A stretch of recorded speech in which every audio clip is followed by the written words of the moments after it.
Hi guys, আসসালামু আলাইকুম। তো আগেই বলে রাখি, আমার ঈদের ব্লগ মানেই হচ্ছে ভরপুর খাওয়া দাওয়া। এই ছাড়া আমার ব্লগে আমি কিছুই দেখাইতে পারি না।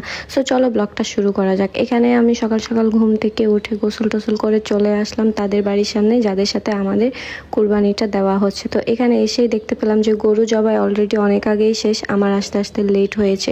আর আমাদের পাড়াতে যতজন ছিল সবার আগে কিন্তু আমাদের এই গরু কাটার প্রায় অর্ধেকের দিকে চলে আসছে। এখানে আমাদের গরু চামড়া আলাদা করে ফেলছে, আর অন্যরা মাত্র জবাই করছে। অ্যান্ড দেন আমি বাসায় উঠে কিছুক্ষণ একটু রেস্ট নিয়ে আমি এখন খেতে চলেছি আমার ডায়েটের সবচেয়ে শুরু যেটা থাকে সেটা হচ্ছে 1 কাপ গরমা গরম গ্রিন টি। গ্রিন টির আগে খাওয়ার আগে তোমাদেরকে একটু ঢং দেখাই। তো এই তো আমার গ্রিন টি চলে আসছে, আর আমার আম্মুর ভয়েসটা ইগনোর করো। এখন আমি চা খাইতে খাইতে যান্ত্রিক ত্রুটির কারণে মায়ের ভয়েস ইগনোর করতে পারি না। যাই হোক গাইস, শুরু করি আবার। তো আমি গ্রিন টি খাইতে খাইতে এখন ভাবলাম যে আরেকবার নিচে গিয়ে দেখি কতটুকু কাটাকাটি হয়েছে।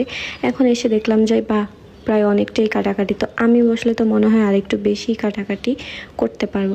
এই ভেবে আমি আরেকটু বাইরে স্ক্রল দিয়ে দেখলাম যে আমাদের গরু বাইরে এখন অর্ধেক পড়ে আছে, বাকি অর্ধেক হচ্ছে এইখানে।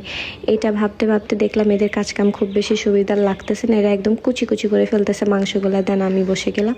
আমি বসে গিয়ে একদম নিজের মন মতো সাইজ দিলাম। আর এটা আমার এক্সপিরিয়েন্স আছে, কারণ কোরবানির মাংসগুলো একটু বড় পিস করা লাগে, আর ওই পিসটা বাসায় গিয়ে আমাদের মা খালা নানিরা কিন্তু নিজের মন মতো শেপ দেয়। আর যদি আপনি কোরবানি কাটার সময় পিসগুলো একদম কুচি কুচি করে ফেলেন, দেন কোনো লাভে হবে না। আর তারপর আমাদের সেই অনাকাঙ্ক্ষিত পিস, যেটাকে আমরা স্টেক পিস বলি, আর এটা খুঁজতে যে আমার কত রকমের স্ট্রাগল করা রাখছে সেটা আমি একমাত্র জানি। কারণ হচ্ছে এক একজন এক এক মাংস দেখে বলে যে এটা মেরুর, এটা সিনা, হ্যান ত্যান আবি যাবে আরও কত কিছু।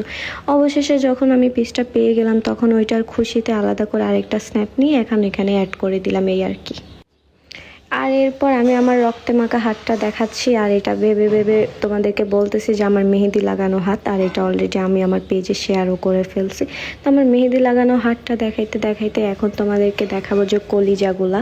এখানে কলিজা সবগুলো আমি কেটে ফেলেছি। আসলে কলিজা কাটতে, কলিজায় আঘাত দিতে আমার খুব বেশি ভালো লাগে, তো এই জন্য কলিজাটা আমি কাটলাম।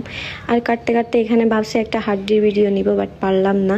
অ্যান্ড দেন আমি আবার বাসায় চলে আসলাম। বাসায় চলে এসে ফ্রেশ ট্রেশ হয়ে আমার মায়ের হাতের বানানো সে পায়েসটা খাইলাম। যদিও আমার কাছে এটা আজকে এত বেশি আহামরি লাগে নাই, বাট তোমাদেরকে লোভনীয় দেখানোর জন্য আমি একটু এক্সট্রা অ্যাটিটিউড দেখালাম। অ্যান্ড দেন আমার ফোনটা একটু স্ক্রল করলাম। ফেসবুকে কে আজে বাজে কমেন্ট করছে, কে গালিগালাজ করছে, তাদেরকে ধরে ধরে নিজ দায়িত্বে ব্লগ দিতেছি, এই আর কি।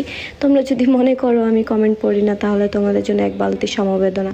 অ্যান্ড দেন আমাদের আজজোশের মাংসগুলো রান্না করেছে। এই মাংস নিয়ে কি বলবো, কিছুই বলার নেই, খুবই ফালতু রান্না হয়েছে। তারপর আমরা চলে গিয়েছি আমাদের বাসায় যারা কাজ করেছে তাদেরকে খাওয়ানোর উদ্দেশ্যে। আর এখানে ওরা খাওয়া দাওয়া করতেছে, আমি এখানে টুকটাক একটু আমার ঢঙের ভিডিওটা অ্যাড করে দিয়েছি। তোমাদেরকে তো আমি ঢং দেখিয়ে এই ফলোয়ার গেইন করেছি, তাই না? সো আমার ঢং যদি না থাকে এই ভিডিওর কোনো মানেই হয় না। অ্যান্ড দেন বাসায় চলে এসে এখন একটু রুটি টুটি বানাচ্ছি। আর রুটি বানানোর স্ন্যাপ এই জন্যই নিয়েছি, যারা মনে করো আমার রুটি গোল হয় না, এই ভিডিওটা শুধুমাত্র তাদের জন্য। আর তারপর হচ্ছে সেই আমরা ফালতু মার্কা মাংসটা নিয়ে এখন খেতে বসেছি। একটু ইফেক্ট দিয়ে মাংসটাকে আমার মতো সাদা বানিয়ে দিছি, যাতে দেখতে সুন্দর লাগে। সুন্দরেই সব কিছু জয় করা যায় আর কি।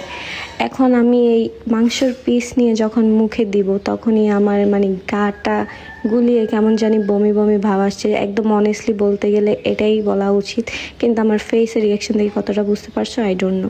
রুটি দিয়ে মজা লাগে না, ভাবছি ভাত দিয়ে খাইলে হয়তো মজা লাগবে, তাই একটু ভাত দিয়ে ট্রাই করলাম। আর ভাতের সাথে তো কাঁচা মরিচ আর পেঁয়াজ থাকা লাগবে, এটা বাধ্যতামূলক। অ্যান্ড দেন সব কিছু নিজের মতো করে একটা লোকমা মানিয়ে আবারও আমার মুখে ঠুসে দিলাম। ঠুসে দেওয়ার পরও আমার ফিলিংস খুব একটা ভালো আসে নাই। ওই যেই ফালতু সেই ফালতুই আসে। অ্যান্ড দেন আমি তোমাদেরকে একটু লোভ দেখানোর জন্য দূর থেকে আমার খাওয়ার ভিডিওটা নিলাম। যাই হোক, তোমরা আমার খাওয়াতে নজর দিও না। তোমরা নজর দিতে দিতে আমি এত পরিমাণ অসুস্থ হয়ে গেছি যে এখন আমার নিয়ম মাফিক রুটিন অনুযায়ী ভাত খাওয়া লাগে। ভাত টাত খাওয়া শেষ করে এখন সালামির পর্বে চলে যাই। এবার ঈদের সালামিতে আমার লাল বাতি জ্বলে নাই, মোটামুটি ভালোই ইনকাম করতে পারছি। এটা আর দেখানোর কি আছে। এখন পাতিলটা নিয়ে আগে বলা হোক, এই পাতিল নিয়ে কিছু বলতে পারবে না। এটা আমাদের পুরানো পাতিল, হলো ফুডিংয়ের জন্য একটা পারফেক্ট শেপের ছিল। আর এই ফুডিংটা আমি বানিয়েছি, যার কারণে একটু বেশি সুন্দর হয়েছে। আর দেন আমি ফুডিংটা একটু ট্রাই করে দেখি আমার মুখে দিয়ে। এই প্রথম মনে হয় যে আজকে সারাদিনে খুব ভালো একটা কিছু মুখে দিতে পারছি। ট্রাস্ট মি গাইস, আমার বানানো ফুডিং যারা খায় তারা জানে এটা এত বেশি মজা হয়। আমার চলে আসলাম ওই যে স্টেকগুলোর পিস নিয়েছি, ওখান থেকে 2 পিস এখন আমি এটা ভাজি করলাম। আর প্রথমবার আমার স্টেক বানানোর অভিজ্ঞতা খুবই ফালতু ছিল, যেটা তোমাদের কাছে আর নাই বা দেখাইলাম ভিডিওটা। তারপর চলে আসলাম একটু ফালুদা মিক্স করার জন্য। এখন এখানে ফালুদা মিক্স করতে গিয়ে দেখলাম কত কিছুই আছে, কোনটা মিক্স করব। দেন একটু ফালুদা নিয়ে বসলাম খাওয়ার জন্য। আর তারপর আমি খেয়েছি এই নাগেটসটা। এটাও হচ্ছে আমার বানানো। রাতে একটু বের হয়েছি, একটু বের হয়ে ঢং ঢং এত বেশি করতে পারে না, যেহেতু অনেক রাত হয়েছে, সেই জন্য কোনো ভিডিও এখানে এক্সট্রাভাবে আর নেওয়া হয়নি। জাস্ট আমার হাতটা দেখো, হাত তো দেখা শেষ। এবার আমাকে চোরের মতো কেমন লাগতেছে ওইটা একটু দেখো। এই বাসায় এসে আরেক দফা খাইতে বসছে, আর আরেক দফা খাওয়ার মধ্যে ছিল আমার কাছে এই দইটা হচ্ছে আমার আম্মুর বানানো, খুবই টেস্ট, অনেক বেশি টেস্ট। এটা নিয়ে আর কিছু বলার নাই, তোমাদেরকে দইটা দেখাইলেই বুঝতে পারবে আই থিঙ্ক। তারপরে আসলো এই ক্ষীর আইসক্রিমের পালা। এটাও আমার কাছে এত বেশি টেস্ট লেগেছে, যদিও আমি অনেকবার খাই এগুলা, বাট আজকে বেশি স্পেশাল ছিল। আইসক্রিম খাওয়া শেষ করতে করতে তোমাদেরকে বলি এই মিষ্টিটার কথা। এটা আরও বেশি স্পেশাল ছিল, যদিও টেস্টটা আমার অনেক আগেই জানা আছে, কিন্তু এটা স্পেশালিটিটা আমার আজকেই জানা হইলো।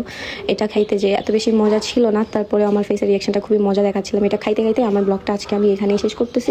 এখন একটু পর ঘুমিয়ে যাব। জানি না জেগে থাকলে কতটুকু খাইতে পারতাম, আর জেগে থাকলে আরও বেশি খাওয়া হবে, এতটুকু শিওর।